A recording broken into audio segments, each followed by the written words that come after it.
There are two modern errors about the material world, including our own bodily lives. And ironically, modern evangelical Christians have really tended to fall for both of them. I might call these in shorthand, although the first word is a little misleading, the Gnostic approach and the materialist approach. And we'll start with the Gnostic approach.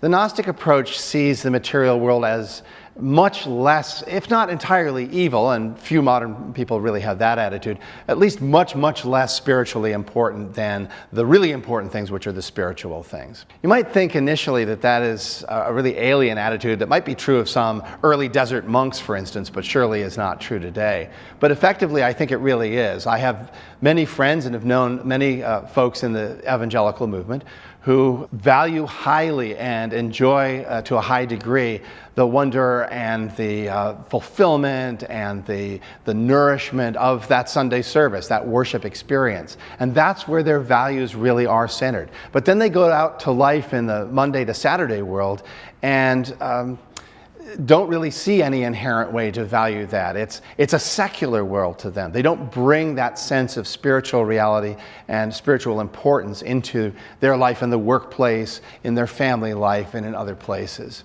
And so that is what I mean by the kind of super spiritual or Gnostic approach to material life.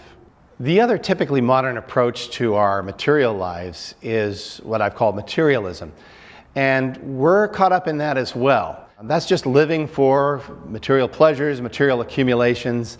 No Christian I know would seriously say, he who dies with the most toys wins.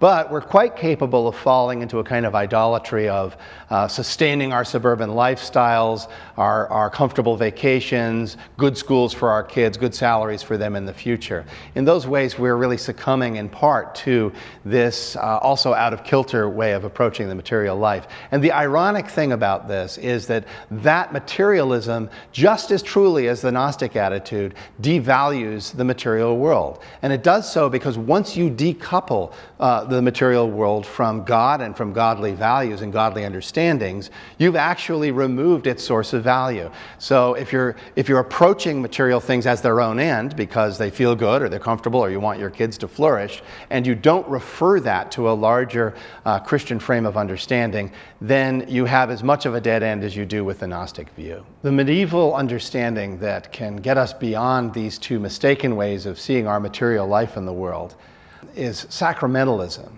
And this is the understanding that the material world is not evil, as the Gnostic view might ultimately say, and it's not our end in fulfillment, as the materialist view might understand. Rather, it has a sacramental function. Our material lives and the material world around us have the glorious function of pointing us towards God.